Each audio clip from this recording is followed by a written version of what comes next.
Hi guys, my name's Juan and today we're going to be talking about Express Entry and how it works. Because Express Entry has a few programs within it, in this video we will look at a step-by-step summary of Express Entry from start to finish. If you would like more detailed information on the specific programs within Express Entry, I'll be making videos on that, so they may already be out for you or they may be coming up pretty soon. So in this video, aside from the 4 steps to getting permanent residency through Express Entry, we will also be taking a look at what makes up a CRS score and how you can improve your CRS score. If you guys have any questions, feel free to ask them down below in the comment section. And if you like the content, don't forget to like, subscribe, and hit that notification bell. Do keep in mind, I'm not a professional. However, I can connect you with a certified immigration consultant, one that would offer a free 30-minute consultation. And with that, let's get to the video. We will be going over the 4 steps in detail, but first, let me just give you a quick overview. So, step 1, find out if you are eligible. More information on this later in the video.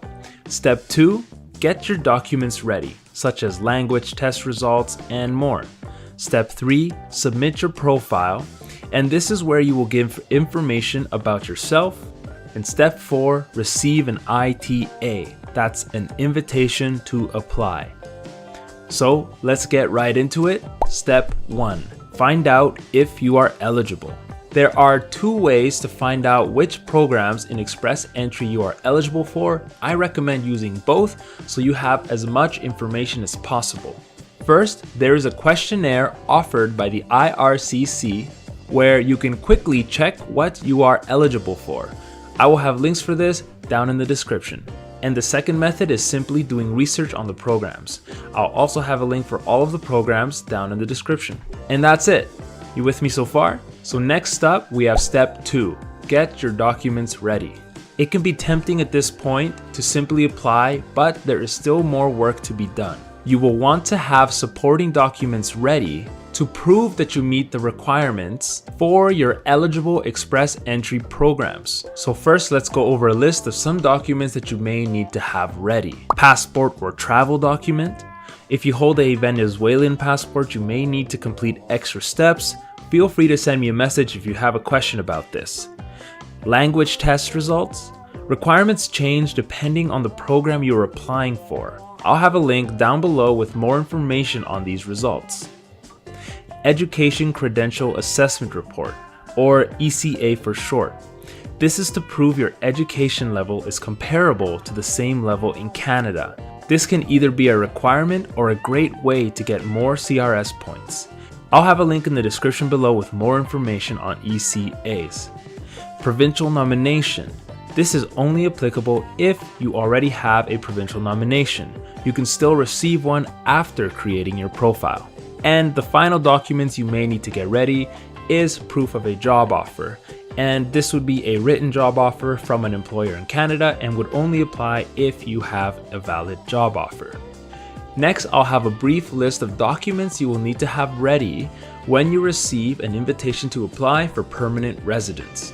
Police certificate.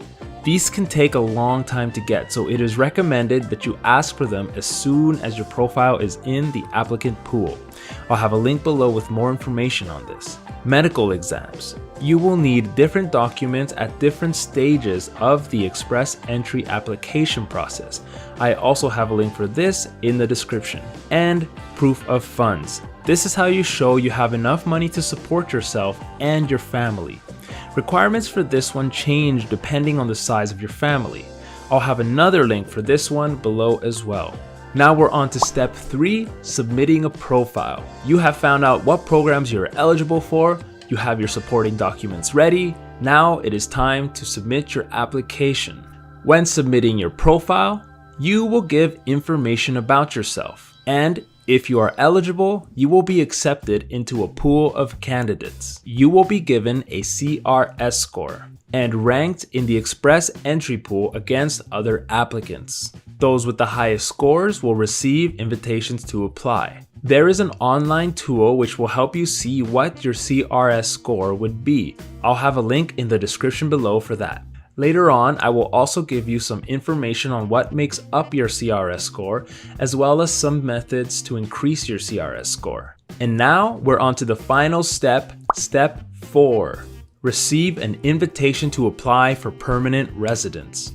Like I said before, candidates with the highest score in the application pool will receive an invitation to apply. If you are invited to apply, you will have 90 days to submit your application for permanent residence. Most complete applications with all of the supporting documents will be processed in around 6 months or less. So make sure you have all of them prepared. So those are the 4 steps. Now let's take a look at what makes up a CRS score and look at some tips at how you can increase your score. The points in your CRS score include a core set of points which make up 600 points and an additional set of points making up another 600 points, meaning that your CRS score is out of 1,200 points. So first, let's take a look at the core set of points, and those come from 1. Skills and experience factors. 2. Spouse or common law partner factors such as their language skills and education. And 3. Skills transferability such as education and work experience. The set of additional points and how you can improve your CRS score comes from the following. 1. Education. This can be from Canadian degrees, diplomas, or certificates, or their equivalent, but this would require an ECA to prove. Number 2, a valid job offer. Having a job offer helps the IRCC see that you will be able to support yourself as well as your family and counts towards any settlement funds you may require. Number 3, a nomination from a province or territory. A nomination would give you 600 additional points to your CRS score. While some nominations require already being in the express entry pool, others do not. I cover many provincial nomination programs in my channel, so definitely take a look. Number 4, siblings in Canada. Siblings who are citizens or permanent residents will help your score. And number 5, having second language skills in either English or French will help your score. You will need to prove this with an authorized test. And that's it, guys. I hope this video really helps you guys out. Do keep in mind that express entry is just one of the many ways to immigrate to Canada. There are a lot of great options. Make sure you do your research, and with a little perseverance, some planning, and a little bit of luck, I am confident that you will be able to immigrate to Canada successfully. If you have any questions at all, please feel free to ask them down below in the comments section. Do keep in mind, I'm not a professional. However, I can connect you with a certified immigration consultant, one that would offer a free 30-minute consultation. If this content proves useful to you, please consider liking, subscribing, and hitting that notification bell to get all of the updates. And with that, guys, I hope you have a great day and a great life. Take care.